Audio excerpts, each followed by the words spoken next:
দুইটা পাপ জীবনে করবেন না। দুইটা এমন পাপ রয়েছে জীবনে করার চেষ্টা করবেন, আজকে থেকে আপনারা প্রমিস করবেন এই দুইটা পাপ আমরা কখনো করব না। আপনি নামাজ পড়েন নাই, আল্লাহ তাআলার যদি দয়া হয়ে যায় তাহলে আপনাকে মাফ করে দিবেন। আপনি ফজরের নামাজ পড়েন নাই, আল্লাহ পাক রব্বুল আলামিনের যদি মায়া লেগে যায়, আল্লাহ পাক রব্বুল আলামিন আপনার গুনাহকে আমার আল্লাহ ক্ষমা করে দিবেন।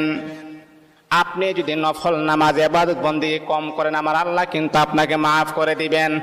কিন্তু আল্লাহর নবী বলেন দুইটা এমন জঘন্যতম পাপ রয়েছে, এই পাপগুলার ক্ষমা আমার আল্লাহ জীবনে কখনো তার বান্দাকে করবে না। দুইটা পাপ এমন জঘন্যতম পাপ, এগুলা করা যাবে না।